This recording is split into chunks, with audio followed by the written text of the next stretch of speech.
اعوذ باللہ من الشیطان الرجیم بسم اللہ الرحمن الرحیم اللہم انی افتتح الثناء بحمدک وانت مسدد للصواب بمنک وایقنت انک انت ارحم الراحمین فی موضع العفو والرحمہ وأشد المعاقبين في موضع النقال والنقما وأعظم المتجبرين في موضع الكبرياء والعظمة اللهم أذنت لي في دعائك ومسألتك فاسمع يا سميع مدحتي وَأَجِبْ يَا رَحِيمُ دَعْوَتِي وَعَقِلْ يَا غَفُورُ عَثْرَتِي علیکم السلام پیر مولا علیہ السلام مدد فَكَمْ يَا إِلَٰهِي مِنْ كُرْبَةٍ قَدْ فَرَّجْتَهَا وَهُمُومٍ قَدْ كَشَفْتَهَا وحسرة قد أقلتها ورحمة قد نشرتها وحلقة بلاء قد فققتها الحمد لله الذي لم يتخذ صاحبة ولا ولدا ولم يكن له شريك في الملك وَلَمْ يَكُنْ لَهُ وَلِيٌّ مِّنَ الذُّلِّ وَكَبِّرْهُ تَكْبِيرًا۔ شاہ صاحب لائیو پروگرام جا رہا ہے، یہ بعد میں کریں گے جی، لائیو جا رہا ہے پروگرام، بعد میں یہ آپ بات کریں، آپ تشریف رکھیے جی جی۔ الحمدللہ الذی لا مضاد له فی ملکہ ولا منازع له فی امرہ الحمد للہ الذی لا شریک له فی خلقہ۔ دعائے افتتاح رمضان المبارک۔ اے معبود، تیری حمد کے ذریعے تیری تعریف کا آغاز کرتا ہوں، اور تو اپنے احسان سے راہ راست دکھانے والا ہے۔ میرے اللہ، مجھے یقین ہے کہ تو معافی دینے والا، مہربانی کرنے کے مقام پر سب سے بڑھ کر رحم کرنے والا ہے، اور شکنجہ و عذاب کے موقع پر سب سے سخت عذاب دینے والا ہے۔ بڑائی اور بزرگی کے مقام پر تو قاہروں اور جابروں سے بڑا ہوا ہے۔ اے اللہ، تو نے مجھے اجازت دے رکھی ہے کہ تجھ سے دعا اور سوال کروں، پس اے سننے والے، اپنی یہ تعریف ہم سے ہماری استطاعت کے مطابق سن، اور اے مہربان ہماری دعائیں قبول فرما۔ اے بخشنے والے، ہماری خطا معاف فرما۔ اے معبود، کتنی مصیبتوں کو تو نے دور کیا، کتنے اندیشوں کو تو نے ہٹایا اور خطاؤں سے درگزر کی، رحمت کو عام کیا اور بلاؤں کے گھیرے کو توڑا، اور تو نے رہائی دی۔ اس کی بڑائی بیان کرو، بہت بڑائی حمد اللہ ہی کے لیے ہے۔ اس کی تمام خوبیوں اور تمام تر نعمتوں کے ساتھ حمد ہے اس خدا کے لیے جس کی حکومت میں کوئی اس کا مخالف نہیں، نہ اس کے حکم میں کوئی رکاوٹ ڈالنے والا ہے۔ حمد ہے اس خدا کے لیے جس کی آفرینش میں کوئی اس کا شریک نہیں، اس کی بڑائی میں کوئی اس جیسا نہیں۔ حمد ہے اس خدا کے لیے جس کا حکم اور حمد خلق میں آشکار ہے۔ اس کی شان اس کی بخشش کے ساتھ ظاہر ہے، وہ بن مانگے دینے میں اس کا ہاتھ کھلا ہوا ہے، وہی ہے جس کے خزانے کم نہیں ہوتے اور کثرت کے ساتھ عطا کرنے سے اس کی بخشش اور سخاوت میں مزید اضافہ ہوتا ہے، کمی نہیں ہوتی، کیونکہ وہ زبردست عطا کرنے والا ہے۔ اے معبود، ہم تجھ سے سوال کرتے ہیں بہت تھوڑے کا، جبکہ مجھے اس سے زیادہ کی حاجت ہے، تو ہمیشہ اس سے بے نیاز ہے۔ وہ نعمت میرے لیے بہت بڑی ہے، تیرے لیے اس کا دینا آسان ہے۔ میرے محترم، یہ دعائے افتتاح ہے رمضان المبارک کی، جو آپ اکثر گھروں میں، مدارس میں، بارگاہوں میں، مساجد میں جس کی تلاوت کرتے ہیں۔ بہت ہی عظیم دعا ہے، انشاءاللہ ہر روز اس کی تلاوت سے ہم استفادہ کرتے رہیں گے۔ آپ سب مومنین و مومنات کو رمضان المبارک کی آمد بہت بہت مبارک ہو۔ مالک کائنات کا لاکھ لاکھ احسان ہے کہ اس نے ایک دفعہ پھر ہماری زندگی میں رمضان المبارک جیسی عظیم نعمت کو عطا کیا ہے، اور پروردگار نے ہمیں صحت و سلامتی عطا کر رکھی ہے کہ اس کے اس رمضان المبارک جیسے عظیم رحمتوں بھرے، نعمت بھرے اور عفو درگزر والے مہینے کا ہم استقبال کر رہے ہیں۔ یہ خدا کی بہت بڑی نعمت ہے، احسان ہے مالک کائنات کا، جہاں پہ یہ عظیم رمضان المبارک کا ورود ہے، وہاں پہ مومنین و مومنات، آپ سب کو پتہ ہے کہ یہ وائرس کی شکل میں یہ بیماری پوری دنیا میں موجود ہے۔ اس عنوان سے اگرچہ مساجد، ادارے، سینٹرز ویران ہیں، لیکن انشاءاللہ ان کی ویرانی جلد ختم ہوگی اور دنیا سے اس موذی مرض کا جلد خاتمہ ہوگا، اور مومنین و مومنات اس موذی مرض سے محفوظ رہیں گے۔ اور جو مومنین و مومنات مبتلا ہو چکے ہیں، رمضان المبارک کی عزت کے صدقے میں مالک انہیں صحت کاملہ عطا فرمائے، اور جو اس دنیا سے رخصت ہو چکے ہیں انہیں جنت الفردوس میں اعلیٰ مقام نصیب فرمائے۔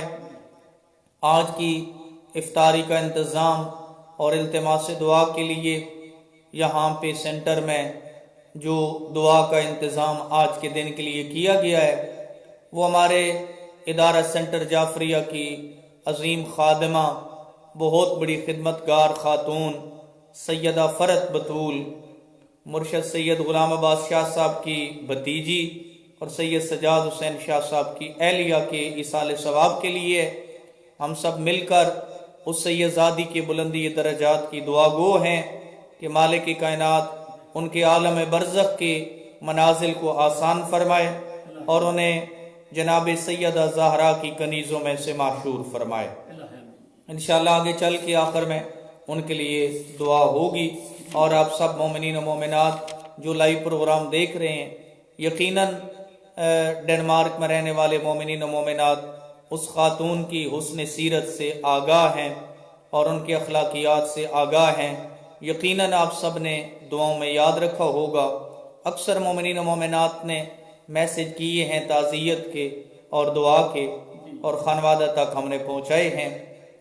رمضان المبارک کے فضائل خطبہ شعبانیہ میں جناب سید الانبیاء نے جو ارشاد فرمائے ہیں، انہی سے ہی میں بھی استفادہ کروں گا، کیونکہ یہ خود اتنے جامع ہیں کہ ہمیں کسی اور چیز کی طرف جانے کی ضرورت نہیں ہے۔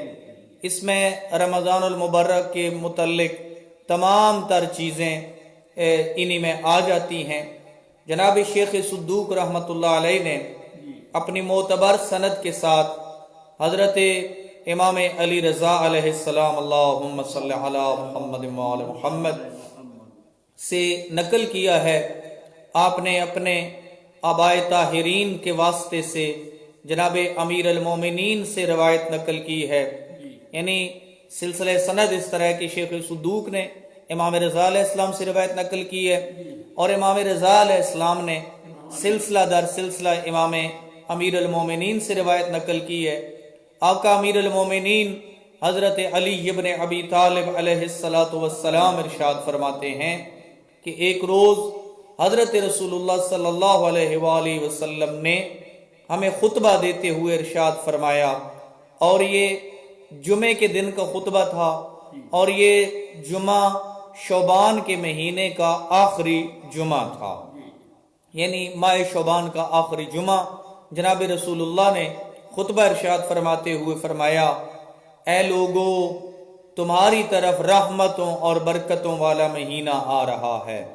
ایھا الناس، اے لوگو، تمہاری طرف رحمتوں اور برکتوں والا مہینہ آ رہا ہے۔ فرمایا جس میں گناہ معاف ہوتے ہیں۔ یہ مہینہ خدا کے ہاں سارے مہینوں سے افضل اور بہتر مہینہ ہے، جس کے دن دوسرے مہینوں سے دنوں سے بہتر، جس کی راتیں دوسرے مہینوں کی راتوں سے بہتر، جس کی گھڑیاں دوسرے مہینے کی گھڑیوں سے بہتر۔ فرمایا یہی وہ مہینہ ہے جس میں حق تعالی نے تمہیں اپنی مہمان نوازی میں بلایا ہے، اور اس میں خدائے برتر و بالا نے لوگوں میں قرار دیا کہ اس میں تمہارا سانس لینا تسبیح شمار ہوتا ہے، اس میں تمہارا سو جانا عبادت شمار ہوتا ہے۔ روزے دار اگر روزہ رکھ کے سو جاتا ہے، اس کا سو جانا تسبیح شمار ہوتا ہے، اور روزے دار اگر خاموش ہے تو اس کا سانس لینا عبادت شمار ہوتا ہے۔ فرمایا اس میں تمہارے اعمال قبول کیے جاتے ہیں، تمہاری دعائیں منظور کی جاتی ہیں، پس تم اچھی نیت کے ساتھ اور بری باتوں سے دلوں کو پاک کر کے اللہ سے دعا مانگو۔ یعنی یہاں پہ جناب رسول اللہ نے دعا کی قبولیت کا فلسفہ بھی بتا دیا کہ دعا کی قبولیت کے لیے ایک تو نیت کا پاک ہونا ضروری ہے، دوسرا بری باتوں سے اجتناب ضروری ہے۔ بری باتوں سے اجتناب ہوگا تب دعائیں قبول ہوں گی، اور اسی طرح نیت میں خلوص ہوگا تو تب دعائیں قبول ہوں گی۔ میرے محترم جناب علی امیر المومنین علی ابن ابی طالب ارشاد فرماتے ہیں کہ جناب سید الانبیاء نے فرمایا، اس ماہ میں خدا تعالیٰ سے سوال کرو، وہ تم کو اس ماہ کے روزے رکھنے، اس میں تلاوت قرآن کی توفیق عطا فرمائے، کیونکہ جو شخص اس بڑائی والے مہینے میں خدا کی بخشش سے محروم رہ گیا وہ بدبخت اور بد انجام ہوگا۔ فرمایا اس رحمت بھرے مہینے میں بھی اگر کوئی انسان خدا کی رحمت کو درک نہ کر سکے تو اس سے بڑا بدبخت کوئی نہیں ہوگا، بد انجام کوئی نہیں ہوگا۔ پھر ارشاد فرماتے ہیں اس مہینے کی بھوک اور پیاس میں قیامت والی بھوک اور پیاس کا تصور کرو۔ جب انسان کو روزے میں بھوک اور پیاس محسوس ہوتی ہے تو اس وقت انسان کو چاہیے کہ قیامت کے دن کی بھوک اور پیاس کو یاد کرے۔ جتنے بھی لائیو پروگرام دیکھنے والے ہیں، میں ان کی خدمت میں عرض گزار ہوں کہ اگر آپ کو کوئی بھی شرعی مسئلہ روزے کے متعلق، نماز کے متعلق، وضو کے احکام، غسل کے احکام یا دیگر آپ کی جو متعلقہ چیزیں ہیں، فدیہ کا حکم کیا ہے، کفارہ کیا ہے، مسافر کے روزے کا حکم کیا ہے، ان چیزوں کے متعلق اگر آپ سوال کرنا چاہیں تو لائیو سوال بھیج سکتے ہیں۔ سکرین میرے سامنے ہے، میں دیکھ کے انشاءاللہ آپ کی خدمت میں سوالوں کے جواب جو ہے وہ ارسال کرتا رہوں گا۔ اور اگر کوئی سوال آج میرے لیے مشکل ہوا تو دیگر کتب سے دیکھ کر انشاءاللہ کل آپ کی خدمت میں عرض کروں گا۔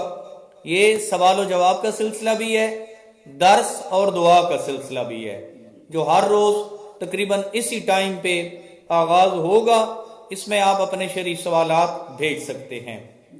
پروردگار عالم ہم سب کو اس موذی مرض سے نجات عطا فرمائے، اور پروردگار عالم جناب علی امیر المومنین کے عظیم آقا جناب سید الانبیاء کی عزت اور عظمت اور شان کے صدقے میں تمام مومنین و مومنات کی حفاظت فرمائے. اس مہینے کی بھوک اور پیاس میں جناب سید الانبیاء فرماتے ہیں، اس مہینے کی بھوک اور پیاس میں خدا تعالیٰ کے سے سوال کرو کہ وہ قیامت کی بھوک اور پیاس کا ازالہ کرے. سحری کے اینڈ کا ٹائم اور نماز فجر کے سٹارٹ کا ٹائم کیا ہے؟ ہاں جی، ماشاءاللہ بہت اچھا سوال ہے، خاتون نے کیا ہے، مالک ان کو صحت و سلامتی عطا فرمائے. مومنہ نے سوال کیا ہے کہ سحری کا اینڈ ٹائم اور نماز فجر کا سٹارٹ ٹائم کیا ہے؟ تو اس میں آپ کی خدمت میں عرض یہ ہے کہ سحری اور نماز فجر کا جو ٹائم، شاید آپ نے اسلامک سینٹر جعفریہ کے ٹائم ٹیبل کو فالو کر رہی ہیں، تو اسی عنوان سے آپ نے سوال کیا ہوگا، یا دیگر اداروں کے اگر بھی آپ فالو کریں تو اس کا یہ ہے کہ جو موجودہ ہم نے ٹائم ٹیبل سیٹ کیا ہے وہ تقریباً سورج طلوع سے 2.25 گھنٹے پہلے روزے کی سحری کا اینڈ ہے، کہ 2.25 گھنٹے پہلے. یہ انتہائی احتیاط کے تقاضا کے مطابق یہ ہم نے کیا ہے. اگرچہ اس میں مزید سہولت بھی موجود تھی، لیکن پھر بھی بہتر ہے کہ 2 گھنٹے 15 منٹ کا کم از کم لحاظ کیا جائے. اور اس صورت میں جو ٹائم ٹیبل مرتب کیا گیا ہے اس میں آپ سحری، مثلا آج 3:27 پہ سحری کا اینڈ تھا، تو بہتر ہے کہ آپ 3:37 پر نماز پڑھ سکتے ہیں، یہ بہت بہتر ہے.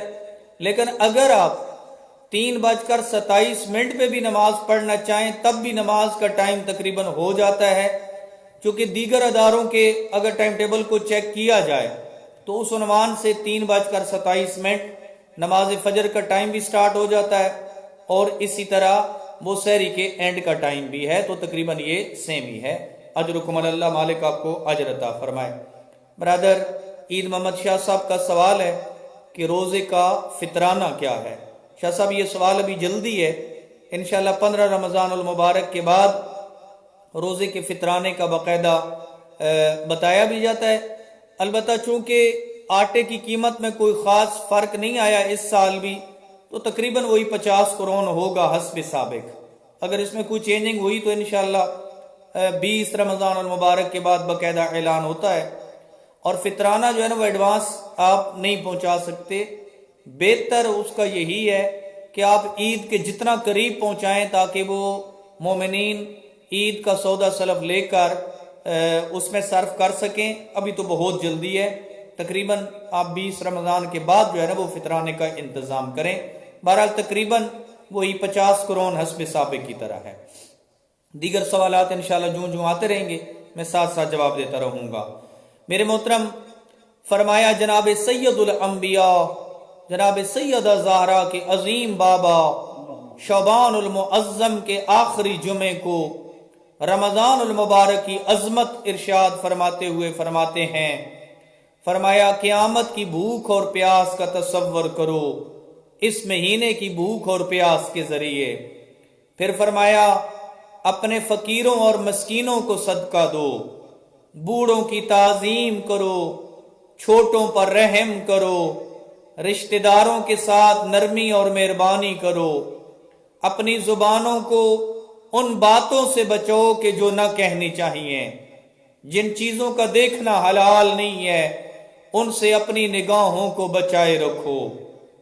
یہ تو ویسے بھی پورا سال یہی طریقہ کار ہونا چاہیے، لیکن رمضان المبارک میں روزے کی اپنی حکمت اور روزے کا فلسفہ بیان کرتے ہوئے یہی ارشاد فرمایا ہے کہ کوشش کرو اپنے فقیروں اور مسکینوں کو صدقہ دو. صدقہ کے حوالے سے صدقات مختلف قسم کے ہیں. وہ عقیقہ بھی ایک قسم کا صدقہ ہے، زکوٰۃ بھی ایک قسم کا صدقہ ہے. ہم اپنی زبان میں ایک صدقہ نکالتے ہیں جس کو آپ امام ضامن کہتے ہیں، یہ بھی ایک قسم کا صدقہ ہے. صدقہ، پہلے تو میں یہاں پہ یہ بھی وضاحت کر دوں کہ جو واجب صدقہ ہے وہ غیر سید کا سید پر حرام ہے. کیونکہ دو سادات میرے سامنے بیٹھے ہیں تو مجھے یہ مسئلہ یاد آ گیا. جو واجب صدقہ ہے وہ غیر سید کا سید پر حرام ہے. مثلا زکوٰۃ ایک واجب صدقہ ہے. اگر میں اپنی گندم کی زکوٰۃ دے رہا ہوں تو میں آپ کو نہیں دے سکتا، سادات کو نہیں دے سکتا، سادات کو دے سکتے ہیں. اسی طرح جی ہاں جی ہم آپ سے لے سکتے ہیں. جی ہاں، تو میرے محترم اسی طرح یعنی اگر سید غیر سید کو زکوٰۃ دینا چاہے تو وہ غیر سید کو دے سکتا ہے، لیکن سید غیر سید سے زکوٰۃ لے نہیں سکتا. اسی طرح واجب صدقہ، مثلا دیگر جو واجب صدقات ہیں ان میں اہم ترین صدقہ مثلا جو رد البلا کا آپ دیتے ہیں، یہ اس قسم کا صدقہ جو ہے اس کے لینے میں کوئی حرج نہیں ہے. یہ صدقات مثلا عقیقہ ہے، عقیقہ ایک غیر واجب صدقہ ہے، تو غیر واجب صدقہ جو ہے یہ سید لے سکتے ہیں. عقیقے کا گوشت اگر آپ غیر سادات کے ساتھ مل کر کھائیں تو کوئی حرج نہیں ہے. اسی طرح فقیروں اور مسکینوں کو صدقہ دو. صدقہ دینے کے حوالے سے یعنی ان کی مالی طور پہ مدد کرو. میرے محترم آج کے دور میں یہ جو وائرس وغیرہ کا یہ سلسلہ چلا ہوا ہے، آج سب سے بہترین طریقہ کار یہ ہے کہ اپنے گھر میں خرچ کرو. آپ اپنے نزدیکیوں میں چیک کریں، آپ کے نزدیک آپ کی فیملی میں سب سے زیادہ کون مستحق ہے، پھر اس سے نکلتے جائیں. آپ کی فیملی میں، آپ کے گھر میں، آپ کے خاندان میں کوئی مستحق نہیں ہے، پھر آپ اس سے نکل کر، حتیٰ کہ شریعت کا ایک حکم میں آپ کو بتا دوں کہ اگر آپ اپنے بہن بھائیوں کی مدد کرنا چاہتے ہیں، آپ کے پاس وسائل محدود ہیں اور وہ مستحق ہیں، آپ ان کی مدد کرتے ہیں لیکن وہ آپ پوری نہیں کر سکتے، آپ اپنے واجبات سے ان کی مدد کر سکتے ہیں. اسی طرح دیگر موارد جو ہیں، مثلا عقیقہ اگر آپ کرنا چاہتے ہیں اپنے بچے کا، بہتر ہے اپنے گھر سے سٹارٹ کریں. اپنے گھر میں آپ کے جتنے بھی فیملی ہے ان کو کھانا کھلائیں، یہ ثواب بھی ہوگا اور یہ صلہ رحمی کا ثواب بھی ہوگا. یہ دو طرح کے ہو جائیں گے. وہ ماں باپ بھی کھا سکتے ہیں جو اپنے ماں باپ بھی، جی جی. البتہ اگر اس میں یہ ہوگا عقیقے میں کہ اگر اس میں ہر روز وہ آپ کے خرچے میں شامل نہیں ہے، مثلا آپ کے والدین اپنے ذاتی خرچے پہ رہ رہے ہیں اور آپ اپنے بیٹے کا عقیقہ کر رہے ہیں، تو اس عقیقے میں آپ کے والدین شامل ہو سکتے ہیں. لیکن اگر وہ خرچہ آپ سے ہی لے رہے ہیں، آپ ہی ان کے مکمل طور پہ کفیل ہیں، تمام تر خرچہ آپ کا وہی ان کا آپ ہی کر رہے ہیں اور آپ کا بچہ بھی وہی آپ کا خرچہ لے رہا ہے، اب اس صورت میں بہتر ہے کہ وہ نہ کھائیں. جی خمس کس کس کو دیا جا سکتا ہے؟ شاہ صاحب خمس میں اصل حقدار جو ہے نا وہی سادات ہیں کہ سادات ہی خمس لیں گے. خمس کے دو حصے ہوتے ہیں مین.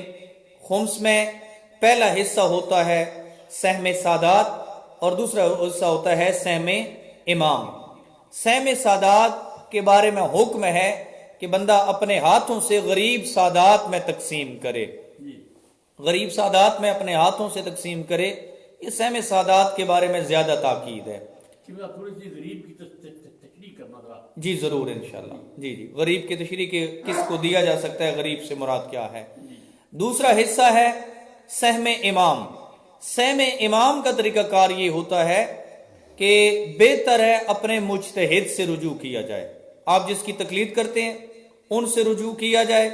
وہ اگر اجازت دے دیں تو آپ ان موارد میں استعمال کر سکتے ہیں.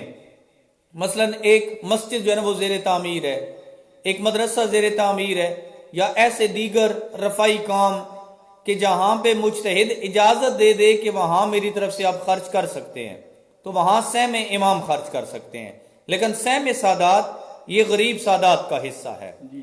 غریب سے مراد یہ ہے کہ جن کے پاس ایک وقت کا کھانا موجود ہے، دوسرے ٹائم کا کھانا موجود نہیں ہے، یہ جو یعنی بہت ہی غریب جن کو شمار کر سکتے ہیں۔ اس کے علاوہ غریب میں وہ بھی سادات شامل ہیں کہ جن کی بیٹی یا جن کی بہن وہ اس وجہ سے اس کی شادی نہیں ہو رہی کہ ان کے پاس جہیز کے پیسے نہیں ہیں، کھانے پینے کے پیسے ان کے پاس ہیں، وہ روز کا خرچات اپنے پورے کر سکتے ہیں، لیکن ان کے پاس مثلا بچی کو رخصتی کے پیسے نہیں ہیں، تو آپ اپنے خمس سے ان کی مدد کر کے اس بچی کی شادی کا انتظام کرا سکتے ہیں۔ اسی طرح ایک سید ہے کہ جس کے پاس اپنا کھانے پینے کا خرچ تو ہے، لیکن اس کا مکان بالکل اتنا خستہ ہو چکا ہے کہ کسی وقت بھی اس کا مکان گر سکتا ہے اور اس کے لیے نقصان دہ ہے۔ اب اس صورت میں بھی آپ اس کو پیسے دے کر اس کے خمس میں سے پیسے دے کر آپ اس کے مکان کو تعمیر کرا سکتے ہیں۔ یہ کم از کم غریب کے جو موارد ہیں، لیکن اس کے لیے ضروری ہے کہ وہ شیعہ اثناشر ہونی چاہیے، اس کے علاوہ نمازی ہونا چاہیے۔ یہ بہت زیادہ تاکید کی گئی ہے، بالخصوص چند ایک موارد ہے، مثلا فطرانہ ہے، اس میں شرط ہے کہ شیعہ کا فطرانہ شیعہ ہی لے گا، اسی طرح نمازی فطرانہ لے گا۔ ایک بندہ بے نماز ہے، آپ اس کے بچوں کی ڈائریکٹ مدد کر سکتے ہیں، اس کو پیسے نہیں دے سکتے جو بے نماز ہے۔ اسی طرح آپ کو یقین ہے کہ مثلا یہ بندہ یہ مجھ سے خمس لے کر یا زکوٰۃ لے کر، صدقہ لے کر، فطرانہ لے کر، فدیہ لے کر یہ اپنا جا کے کوئی مثلا نشے کا انتظام کر لے گا، اب آپ اس کو نہیں پیسے دے سکتے، بلکہ اس کے گھر میں کوئی راشن سپلائی کریں گے تاکہ ڈائریکٹ اس کے بچے جو ہے وہ استفادہ کر سکیں۔ میرے محترم، اسی طرح یہ سلسلہ جاری رہے گا۔ مالک آپ سب کو صحت و سلامتی عطا فرمائے۔ جتنے بھی مومنین و مومنات اس وقت لائیو دیکھ رہے ہیں، جو التماس سے دعا کہہ رہے ہیں، مالک آپ کی زندگیاں دراز فرمائے۔ امریکہ میں جو ہمارے برادران موجود ہیں، میرے مالک انہیں صحت کاملہ، ان کی حفاظت فرمائے، طول عمر عطا فرمائے۔ دیگر مومنین و مومنات جو ساتھ ساتھ شامل ہیں، میرے مالک آپ سب کو صحت، سلامتی، طول عمر عطا فرمائے، اور مصیبت کے اس دور میں اس مصیبت سے نکلنے کا جلد از جلد طریقہ عطا فرمائے۔ میں دوبارہ خطبہ شبانیہ پہ آتا ہوں۔ فرمایا کہ جن چیزوں کا دیکھنا حرام ہے ان سے اجتناب کرو، جن چیزوں کا سننا تمہارے لیے روا نہیں ہے ان سے اپنے کانوں کو بند رکھو۔ فرمایا دوسرے لوگوں کے یتیم بچوں پر رحم کرو تاکہ تمہارے یتیموں پر رحم کیا جائے تمہارے بعد۔ فرمایا اپنے گناہوں سے توبہ کرو، خدا کی طرف رخ کرو، نمازوں کے بعد اپنے ہاتھ دعا کے لیے اٹھاؤ۔ میرے محترم، بہت بہترین پوائنٹ ہے۔ آج کے دور میں الحمدللہ اکثر مومنین نمازی ہیں، لیکن دعا کے لیے ہاتھ اٹھانے میں جو ہے نا وہ آر محسوس کرتے ہیں۔ خود دعا کے لیے ہاتھ اٹھانا یہ مستحب ہے، اور خدا کی بارگاہ میں ہاتھ اٹھا کر دعا کرنا یہ بہت زیادہ تاکید ہے۔ اور اس وقت یہ کہا کریں میرے اللہ یہ ہاتھ تیری بارگاہ میں اٹھے ہوئے ہیں، میرے اللہ ان کو اپنے علاوہ کسی کے سامنے نہ پھیلنے دینا۔ یہ کتنی بہترین دعا ہو گئی۔ اور خدا سے طلب کرتے رہنے چاہیے۔ خدا سے طلب کرنا خود ایک عبادت ہے۔ دعا قبول ہو یا نہ ہو آپ کی عبادت کنفرم ہے۔ مثلا آپ نے مکان مانگا، آپ نے مارکیٹ، آپ نے دیگر دنیاوی چیزیں مانگی، مصیبتوں کا چھٹکارا مانگا، فی الفور وہ نہ آتا ہوگا، لیکن آپ کی عبادت ضرور ہو گئی ہے۔ تو لہذا جناب رسول اللہ ارشاد فرماتے ہیں نمازوں کے بعد اپنے ہاتھ دعا کے لیے اٹھاؤ کہ یہ بہترین اوقات ہیں جن میں حق تعالی اپنے بندوں کی طرف نظر رحمت فرماتا ہے۔ فرمایا جو بندے اس وقت اس سے مناجات کرتے ہیں وہ ان کو جواب دیتا ہے، جو بندے اسے پکارتے ہیں ان کی پکار پر لبیک کہتا ہے۔ اے لوگو اس میں شک نہیں کہ تمہاری جانیں گروی پڑی ہیں، تم خدا سے مغفرت کرو، طلب کرو، ان کو چھڑانے کی کوشش کرو۔ یہ ہماری جانیں ایک قسم کی گروی پڑی ہیں۔ فرمایا ان کو چھڑانے کے لیے خدا سے مغفرت طلب کرو۔ فرمایا تمہاری کمریں گناہوں کے بوجھ سے دبی ہوئی ہیں، تم زیادہ سجدے کر کے ان کا بوجھ ہلکا کرو۔ زیادہ سجدہ کرنے سے انسان کے گناہوں کا بوجھ ہلکا ہوتا ہے۔ فرمایا کیونکہ خدا نے اپنی عزت اور عظمت کی قسم کھا رکھی ہے کہ اس مہینے میں نمازیں پڑھنے اور سجدے کرنے والوں کو عذاب نہ دے گا، اور قیامت میں ان کو جہنم کی آگ کا خوف نہیں ہے۔ اے لوگو جو شخص اس مہینے میں کسی مومن کا روزہ افطار کرائے تو اس کے گناہوں کی بخشش یقینی ہوتی ہے، اور ایک غلام آزاد کرنے کا ثواب ملتا ہے۔ ایک مومن کو روزہ افطار کرنے کا ثواب، گویا ایک غلام کو آزاد کرنے کا ثواب ہے۔ حضرت کے اصحاب میں سے بعض نے عرض کی یا رسول اللہ ہم سب اس عمل کی توفیق نہیں رکھتے۔ تب آپ نے فرمایا تم افطار میں آدھی کھجور اور ایک گھونٹ پانی دے کر بھی یہ کام کر سکتے ہو، کم از کم اتنے تو استطاعت تم رکھتے ہو، ٹھیک ہے۔ ایک کھجور کے 2 حصے کرو، ایک حصہ ایک مومن کو، آدھا حصہ دوسرے مومن کو، ٹھیک ہے، اور اسی طرح 2 گھونٹ پانی، ایک گھونٹ اس کو پلا دو ایک گھونٹ اس کو پلا دو۔ فرمایا خدا نیت سے آگاہ ہے تمہیں یہ بھی عطا کرے گا۔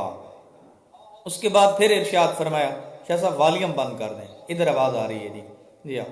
اس کے بعد پھر ارشاد فرماتے ہیں کہ تم افطار کے ذریعے اپنے آپ کو آتش جہنم سے بچا سکتے ہو، کیونکہ حق تعالی قیامت میں اس کو پل صراط سے بآسانی گزار دے گا جب لوگوں کے پاؤں پھسل رہے ہوں گے۔ جو شخص اس مہینے میں اپنے نوکر سے، اپنی نوکرانی سے تھوڑی خدمت لے گا، قیامت میں خدا اس کا حساب سہولت کے ساتھ لے گا۔ جو شخص اس مہینے میں کسی یتیم کی عزت اور مہربانی کی نظر سے دیکھے گا تو قیامت میں خدا اس کو احترام کی نگاہ سے دیکھے گا۔ جو شخص اس مہینے میں اپنے رشتہ داروں سے نیکی اور اچھائی کا برتاؤ کرے گا تو خدا تعالی قیامت میں اس کو اپنی رحمت کے ساتھ ملائے رکھے گا۔ پھر ارشاد فرمایا جو شخص اس ماہ میں اپنی واجب نمازیں ادا کرے گا خدا تعالی اس کے اعمال کا پلڑا بھاری کر دے گا جبکہ دوسرے لوگوں کے پلڑے ہلکے ہوں گے۔ میرے محترم، اس مہینے میں سب سے بڑی جو اہمیت والی عبادت ہے وہ ہے اپنے واجبات کو ادا کرنا۔ اکثر مومنین و مومنات سوالات کرتے ہیں کہ نماز شب کا طریقہ کار کیا ہے، نماز شب کس وقت پڑھی جائے۔ نماز شب وہ پڑھے کہ جس کی واجب نماز قضا نہیں ہے۔ ایک شخص جس کی نماز واجب جو ہے نا وہ قضا ہے، اس کو چاہیے کہ وہ اسی ٹائم پہ نماز شب کے ٹائم پہ اپنی واجب نمازیں پڑھے، دونوں طرح کے ثواب اللہ دے گا، نماز شب کا ثواب بھی عطا کرے گا اور ایک واجب بھی ادا ہو جائے گا۔ بہترین طریقہ کار ہے، ایک اقامت کے ساتھ آپ ایک دن کی نماز پڑھیں، 17 رکعت نماز بن جاتی ہے۔ نماز شب 11 رکعت ہے۔ آپ نے فرمایا ایک اقامت کے ساتھ ایک دن کی نماز، ایک اقامت کافی ہے نا، یعنی ہر نماز کے لیے ایک اقامت جو ہے نا ایک کافی ہے۔ ایک اقامت کہیں اسی کے ساتھ نماز فجر پڑھیں، ظہر، عصر، مغرب، عشاء۔ جی جب گھر میں نماز جیسے آج حالات میں پڑھ رہے ہیں، ہاں جی، میں تو پہلے اذان دیتا ہوں پھر اقامت کرتا ہوں۔ بہت اچھا۔ اصل تو طریقہ کار یہی ہے کہ جو آپ کی اپنی نمازیں ہیں نا یہ پنجگانہ، میں قضا کے لیے بتا رہا ہوں، قضا کے لیے اگر آپ کے پاس ٹائم شارٹ ہے تو ایک اقامت کہیں اور 5 ٹائم کی نماز پڑھ لیں، ماشاءاللہ، ٹھیک ہے، یہ آسان طریقہ کار بتا رہا ہوں۔ لیکن جو آپ گھر میں یہ جو اپنی واجب پنجگانہ نماز پڑھتے ہیں، مستحب یہ ہے کہ 5 اذانیں ہیں، 5 اقامتیں ہیں 5 نمازوں کے لیے، ٹھیک ہے۔ یہ تو ہم شیعہ نے جو ہے نا وہ سہولت ڈھونڈ لی ہے، مگر نا اصل یہ ہے نمازیں بھی 5 ہیں، اذان بھی 5 ہے، اقامت بھی 5 دفعہ ہے، ٹھیک ہے۔ یہ طریقہ کار ہے کہ آپ ایک اذان کہہ کر ایک اقامت کہہ کر نماز مغرب پڑھیں، پھر اسی اقامت کے ساتھ فوراً نماز عشاء پڑھ لیں، یہ طریقہ کار ٹھیک ہے، نماز باطل نہیں ہے۔ جی شاہ صاحب۔ قبلہ میں اپنی قضا نمازیں پڑھ رہا ہوں، جی جی جو جہاں مجھے توفیق ہے بس میں کتنی جی ماشاءاللہ۔ تو میں جو نماز قضا پڑھتا ہوں پہلے ادا پڑھتا ہوں، اس مغرب میں نے ادا پڑھی ٹھیک ہے، اور اس کے ساتھ میں ایک نماز مغرب کی قضا پڑھتے ہیں قضا آپ؟ پڑھتا ہوں، ٹھیک ہو گیا، اور پھر میں وہ اس نماز کو بھی میں اقامت کے ساتھ پڑھتا ہوں، اچھا، تو ضرورت نہیں ہے جی، ضرورت ہوئی ہاں جو آپ نے پہلے اقامت کہی ہوئی وہی کافی ہے، بہتر ہاں نیت جی کر لیں۔ ہاں جی، فقط نیت کر لیں کہ یہ نماز مغرب ہے قضا، ٹھیک ہے، اس میں وہ علیحدہ آپ کنفرم کر لیں کہ اس وقت ادا پڑھ رہا ہوں یا قضا پڑھ رہا ہوں، جی وہی اتنا ہی کافی ہے جی۔ جی ہاں، تو فرمایا جو شخص اس مہینے میں سب سے بہترین عمل میں عرض کر رہا تھا کہ سب سے بہترین عمل اس مہینے کا وہ ہے اپنی قضا نمازیں بجا لانا، سب سے بہترین عمل اس مہینے کا یہ ہے کہ انسان حرام کام سے بچ جائے۔ دیکھیں ممکن ہے آپ مریض ہوں، آپ روزہ نہیں رکھ سکتے، شرعی طور پہ آپ کو شریعت نے اجازت دے رکھی ہے، لیکن آپ اتنا تو کر سکتے ہیں نا کہ حرام کام سے بچیں، بے شک، ٹھیک ہے۔ آپ روزہ نہیں رکھ سکتے، میڈیکلی پرابلم ہے، آپ مسافر ہیں یا دیگر بڑھاپا ہے، مریض ہیں، شریعت کی طرف سے آپ کو اجازت ہے کہ آپ روزہ نہ رکھیں، لیکن آپ قرآن کی تلاوت تو کر سکتے ہیں، سبحان اللہ۔ قرآن کی تلاوت کو ٹائم دیں، دیگر اپنی واجب قضا نمازوں کو ٹائم دیں، تسبیحات کو ٹائم دیں۔ اچھا یہ کچھ بھی نہ کریں، کم از کم اتنا تو کر سکتے ہیں کہ گانے نہ سنیں، کم از کم اتنا تو کر سکتے ہیں کہ کوئی حرام کام انجام نہ دیں، غیبت نہ کریں، غیبت نہ سنیں، جھوٹ نہ بولیں، یہ تو پھر ہمارے پاس میں چیزیں ہیں نا۔ سب سے اہم ترین کام وہ ہے حرام کاموں سے بچنا اور واجب ادا کرنا، اور یہی حقیقتاً تقوی کا بھی یہی مفہوم ہے۔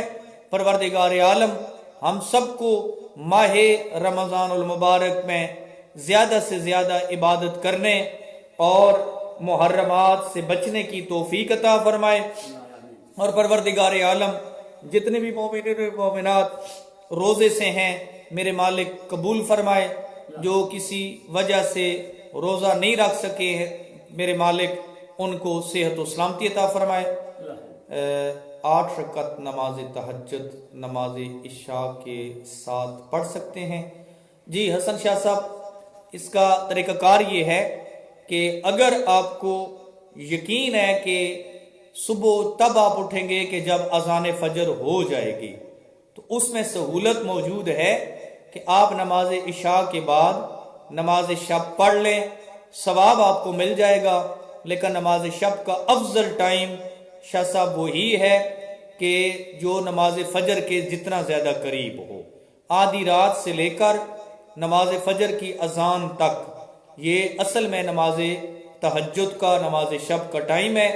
لیکن اگر انسان کو یقین ہے کہ وہ نماز فجر تک نہیں جاگ سکے گا، اذان ہو جائے گی اور اس کی نماز شب رہ جائے گی، تو اس کے لیے سہولت موجود ہے کہ وہ نماز عشاء کے بعد بھی نماز شب کو پڑھ لے، لیکن کوشش کرے جو نماز شفع ہے اور نماز وتر ہے اس کو کم از کم صبح ہی بجا لائے، جتنا فجر کے قریب ہو وہ بیسٹ ٹائم ہے۔ پروردگار عالم ہمارے مومنین و مومنات کی حفاظت فرمائے۔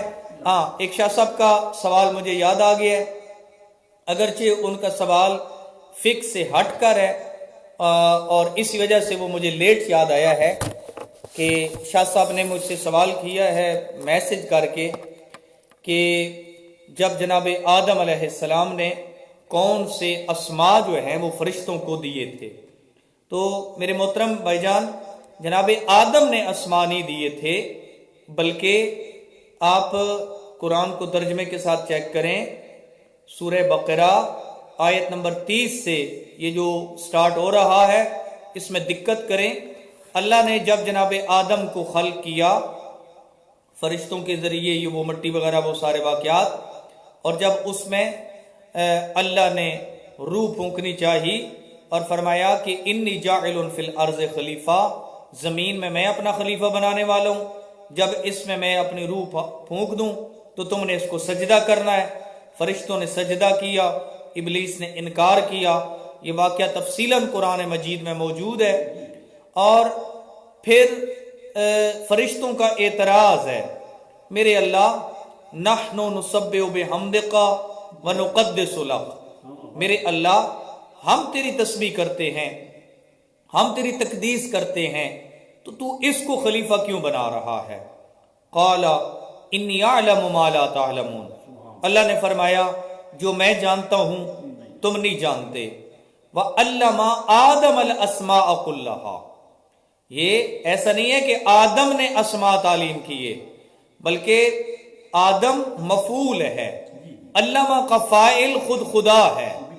اللہ نے تعلیم کیے آدم کو اسماء، ٹھیک ہے، ثم عرضهم علی الملائکہ، پھر جناب آدم نے ان کو کھولا ہے ملائکہ کے سامنے، ٹھیک ہے، یعنی اسماء کا امتحان تھا۔ اللہ نے کچھ اسماء فرشتوں کو دیے، کچھ اسماء جناب آدم کو دیے، یہ اسماء کے ذریعے یہ امتحان تھا۔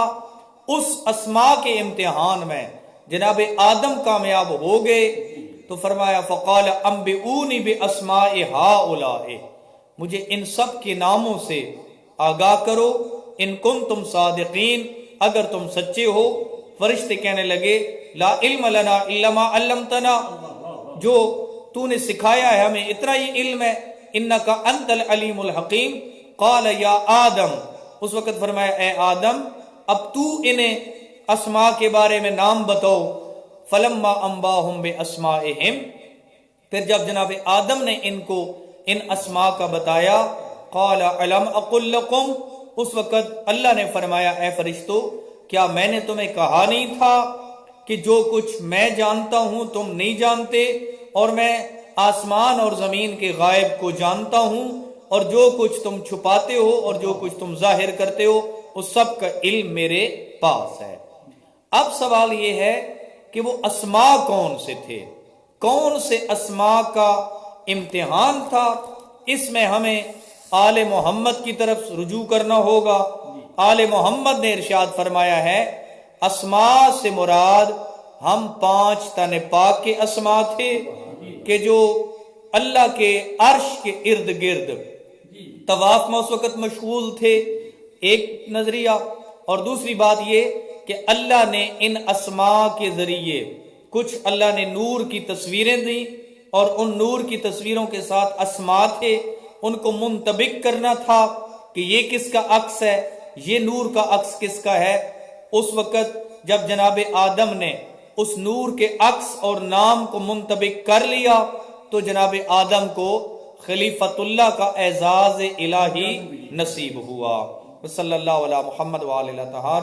پروردگار عالم آج کی افطاری کا ثواب چہاردہ معصومین کی عزت اور عظمت اور شان کے صدقے میں مرحومہ و مغفورہ سیدہ فرت بطول کے روح کو ایصال فرما، انہیں جنت میں اعلیٰ مقام نصیب فرما۔ میرے اللہ ان کے قبر و حشر کی منازل آسان فرما، ان کے متعلقین کو صحت کاملہ عطا فرما، لواحقین کو صبر جمیل عطا فرما، بالخصوص سید زادی کے بچوں کو صبر عطا فرما، سجاد شاہ صاحب کو، غلام عباس شاہ صاحب کو صبر جمیل عطا فرما۔ میرے اللہ اس گھر میں ان کے جانے کے بعد خوشیاں نصیب فرما، بالخصوص بچوں کے ازدواج، معاملات اور دیگر روزگار کے سلسلے کو ان کے لیے آسان سے آسان تر فرما، آل محمد کا سایہ نصیب فرما برحمتک یا ارحم الراحمین۔ آپ سب سے التماس ہے کہ سیدہ فرت بطول کے لیے ایک سورہ فاتحہ اور 3 مرتبہ سورہ اخلاص کی تلاوت فرما رہے ہیں۔ وصلی اللہ علی محمد وعلیہ الاطہار۔